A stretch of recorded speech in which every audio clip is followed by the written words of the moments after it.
This is Joyce Tice. We're at the History Center in Mansfield. It's almost Halloween again, and Scott and Deb Bastian have come in to tell us a Halloween story from sometime in what, the 70s?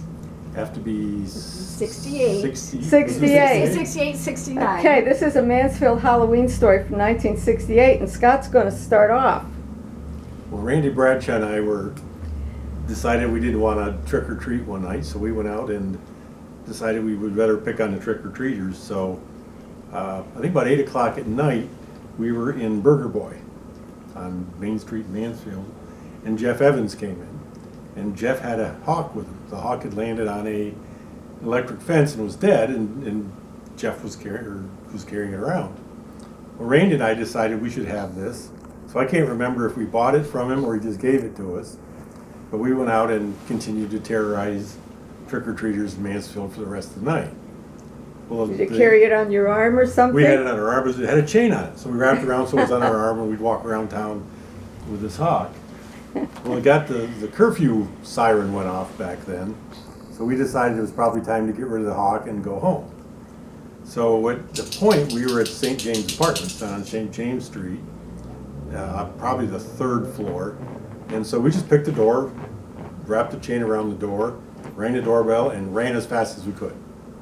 So, but we hung around outside to see what would happen afterwards. Well, about 10 minutes later, a guy came out with a bag and went to the dumpster and threw the dumpster. We figured, oh, there goes the hawk, and that's fine. Didn't think anything about it, nothing about it for a long time, until we were walking through the mall one day. This is years later. Okay, This so is 75.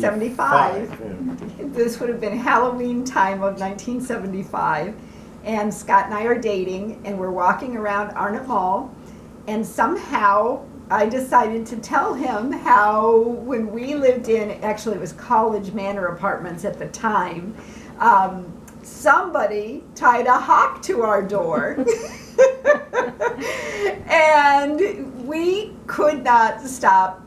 Like we were just amazed that. Well, what happened when you opened the door? Well, when we could hear somebody tying something to the door, and I believe probably Dad went to the door, and probably my sister Denise and I were right there behind him, because I remember him opening the door, and you could tell there was like an animal out there.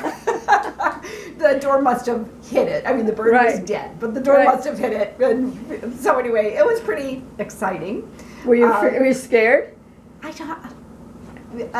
think excited. I don't know. I can't imagine scared, because we had Dad. Right. Eventually, though, at some point, he got the bird, realized it was dead. I'll bet he shut the door and there was no movement, and he figured. Oh, yeah, you didn't know for sure right away. Right. So he probably, I'm guessing, shut the door and realized eventually it's dead. I believe Dad took it up to the college, to the university, and it probably resided up there in some department, that science lab, science or something, for a while. I'm sure that he is long gone, but yes. So what did you say to Scott when you found out he was the culprit? Well, I had some real reservations about even seeing him again.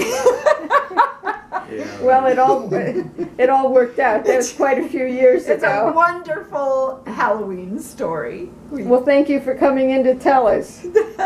Thank you. Yeah, thanks for having us. Do you want to come back up here?